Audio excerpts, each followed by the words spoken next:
এই ভিডিওটা আমি যখন তৈরি করতেছি ঠিক আমার ঘড়িতে টাইম হচ্ছে 11:10, 27 তারিখ মঙ্গলবার।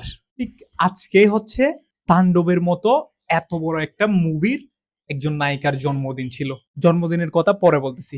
তাণ্ডবের প্রযোজনা প্রতিষ্ঠান সাবিলা নূরকে যেখানে জন্মদিন উইশ করছে, ওনার একটা পুরাতন ছবি দিয়ে সেখানে কি কি বলছে সেগুলো আপনারা একটু দেখেন। এইখানে সাকিবিয়ানরা রীতিমতো জ্বর তুলছে। মুক্ত তাণ্ডব চাই, মুক্ত তাণ্ডব চাই, নিশু মুক্ত তাণ্ডব চাই, নিশু মুক্ত তাণ্ডব চাই, নিশু মুক্ত তাণ্ডব চাই, সবাই রীতিমতো হচ্ছে জ্বর তুলছে। রিমুভ নিশু ফর তাণ্ডব, সবাই রীতিমতো হচ্ছে জ্বর তুলতেছে শুধুমাত্র বয়কট করার জন্য। একটা কথা আসলে ক্লিয়ার করা ভালো আপনাদের, এখন পর্যন্ত স্পেশালি আমি যে ব্যাপারটা শুনতেছি, কেউ কেউ বলছে হচ্ছে শুটিং এ গেছে, আর কেউ কেউ বলতেছে মেগাস্টার শাকিব খান শুটিং এ যায় নাই।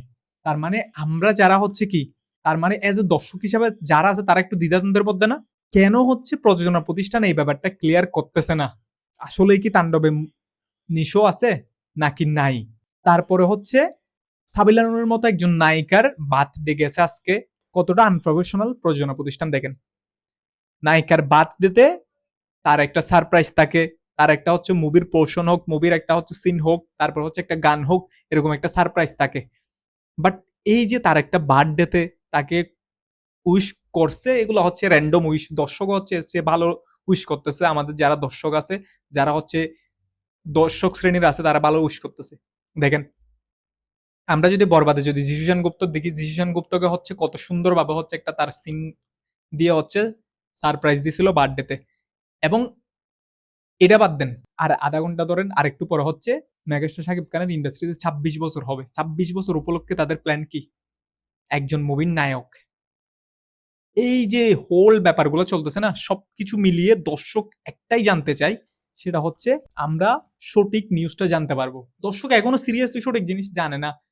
কেউ কেউ বলতেছে এরকম, কেউ কেউ বলতেছে শুটিং এ যায় না, কেউ কেউ বলতেছে শুটিং এ আছে। সবকিছু নিয়ে দ্বিধাদ্বন্দ্বের মধ্যে আছে। আমরা চাই 24 ঘন্টার ভিতরে আপনারা সবকিছু ক্লিয়ার করেন, হচ্ছে কি, করতেছেন কি, সবকিছু ক্লিয়ার করেন। এবং আমার মনে হয় রাফি ভাই এখন একটু খুব বেশি কনফিডেন্স, এই কয়েকটা মুভি করার পরে তিনি নিজের কনফিডেন্সটা খুব বেশি বেড়ে গেছে। বিকজ উনি এখন হচ্ছে মুভি করে একটা হচ্ছে হাতে 2-3 মাস সময় নিয়ে, 2-3 মাসের ভিতর কোনো একটা শিডিউল যদি একটু কি ব্লক হয়ে যায়, তারপর উনি হচ্ছে কি তাড়াহুড়া শুরু করে দেয়। টিজার কার্ডের মধ্যে তাড়াহুড়া, শুটিং এর মধ্যে তাড়াহুড়া, ডাবিং এর মধ্যে তাড়াহুড়া, তারপরে হচ্ছে দর্শকরা ভালো একটা রেজাল্ট পায় না। আমার মনে হয় আমাদের মেগাস্টার শাকিব খানের এই ব্যাপারটা দেখা উচিত, যাতে একটা মুভি করার জন্য প্রপারলি সময়টা নিয়ে ডিরেক্টর ওনার কাছে স্ক্রিপ্ট নিয়ে আসে। এমনি একজন ডিরেক্টর আপনার কাছে আসলো 3 মাসে, উনি হচ্ছে 2 মাসে একটা মুভি করার জন্য আপনাকে প্রস্তাবনা দিল, ওইটাতে রাজি না হওয়া, আমি 100% বলবো এটাতে রাজি না হওয়া ভালো। বিকজ আপনি যে আউটপুটটা দর্শককে দিতে পারবেন, সেই আউটপুটটা দর্শককে দেখাইতে পারতেছে না উনি।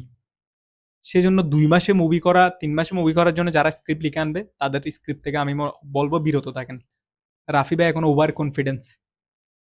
সো সবার হচ্ছে দাবি একটাই, সবকিছু হচ্ছে সামনাসামনি খোলাসা করা হোক। সো আগামীকালকে মেগাস্টার শাকিব খানের হচ্ছে 26 বছরের বর্ষপূর্তি, সে উপলক্ষে আপনাদের আয়োজন কি? সবকিছু মিলিয়ে হচ্ছে এখনো দোয়াশা। সো প্রযোজনা প্রতিষ্ঠান একটু প্রফেশনাল হন, যা হচ্ছে তা এক সাইডে রাখেন, কিন্তু এই যে নায়ক নায়িকা তাদের হচ্ছে স্পেশাল মোমেন্ট গুলা, স্পেশাল দিনগুলো আসতেছে, এগুলো তো অন্তত উইশ করতে শিখেন। একটা কথাই বলবো, মেগাস্টার শাকিব খানকে ওনার এখন উচিত নতুন নতুন ডিরেক্টরদের সুযোগ দেওয়া। যেভাবে উনি হচ্ছে হিমেল আশরাফকে সুযোগ দিছিল, যেভাবে রায়হান রাফিকে সুযোগ দিছিল, যেভাবে হচ্ছে মেহেদী হাসান হৃদয়কে সুযোগ দিছে, সেভাবে নতুন ডিরেক্টরদেরকে হচ্ছে সুযোগ দেওয়া। রায়হান রাফি ভাইকে আপনি সুযোগ টাইম দিচ্ছেন, উনি 2 মাসে মুভি তৈরি করতে, 3 মাসে মুভি তৈরি করতেছে, ভালো আউটফিট আসতেছে না, ভালো আউটপুট আসতেছে না। সেই জন্য আপনি হচ্ছে লং টাইম মুভিতে হচ্ছে কাজ করে ভালো আউটপুট দেওয়ার চেষ্টা করেন দর্শককে, এটাই হচ্ছে আমি মনে করি বেটার হবে। সো আপনারা আপনাদের মতামত জানাতে পারেন। এই মুহূর্তে পর্যন্ত, আমি যে মুহূর্তে ভিডিও তৈরি করতেছি, এই মুহূর্তে এখনো পর্যন্ত কোনো ফাইনাল আপডেট আসে নাই তাণ্ডবের এই যে দোয়াশাটার ব্যাপারে।